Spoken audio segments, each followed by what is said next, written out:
Most people see money as a medium of exchange, a way to buy things. The 1% see money as a medium of autonomy, a way to buy time. This is the foundational shift from consumerism to sovereignty. In the world of the average, a windfall is an excuse for visibility.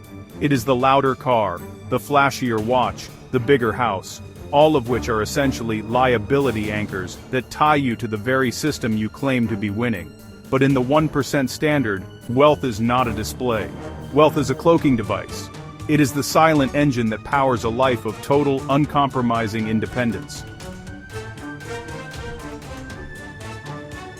True wealth is the architecture of disappearance. It is the ability to walk into any room on earth and owe no one an explanation, a signature, or a second of your time, while the masses are trapped in the status treadmill, earning to spend and spending to impress people they don't actually like.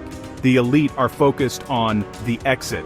They understand that the most expensive thing you can ever purchase is your own silence. This requires a ruthless understanding of capital allocation.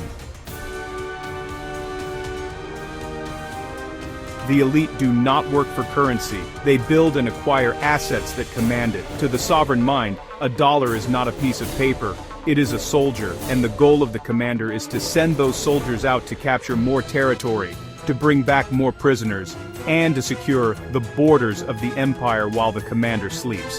They prioritize yield over salary. They understand that a high income without equity is simply a golden cage. You can have $1 million salary and still be a slave to the person who signs the check. But when you own the underlying asset, the equity, the real estate, the intellectual property, you own the clock. This is the psychology of the vault. In the Prustam, Tudabdiban. It is the discipline to live significantly below your means during the accumulation phase so that you can live entirely above the fears of the world during the preservation phase. It is a game of patience that the average mind cannot play. The masses want the luxury now, the leather, the gold, the champagne. The elite want the sovereignty forever. They know that true luxury isn't owning a supercar. It's the fact that you have the liquidity to buy 10 of them and the wisdom to choose not to. We must discuss the cost of accessibility. In the financial niche, people talk about ROI, return on investment, but the 1% also calculate ROL, return on life.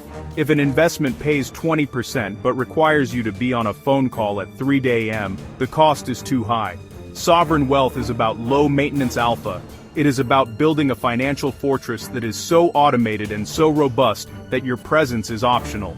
This is the ultimate flex, a business that grows in your absence and a portfolio that compounds while you are unreachable. This philosophy requires a total rejection of performative wealth. You will see the 1% in a private terminal wearing a plain gray t-shirt that costs more than a designer suit, but carries no logo. Why? Because logos are for those who need the world to know they have arrived. The sovereign individual knows where they stand. They have reached critical mass, the point where their money makes more money than they could ever spend. At this level, the goal shifts from more to better. Better air, better food, better privacy, and better peace. To attain this level of luxury, one must master the mathematics of denial. You must say no to the junior luxury items that tempt the middle class. You must ignore the urge to upgrade your lifestyle the moment your income spikes. Instead, you funnel that excess capital back into the machine. You buy back your mornings, you buy back your location, you buy back your health. This is the sovereign path. It is a quiet, steady, and often invisible journey. If you want to reach the 1% standard, stop chasing the image of a millionaire and start chasing the balance sheet of a sovereign. Build your empire in the dark. Let your assets speak for you in the language of compound interest. And remember, the greatest wealth isn't being known for your money, it's having enough money to never have to be known at all. You are building a vault, not a stage. Guard your capital, grow your influence, and buy your freedom first. The rest is just noise.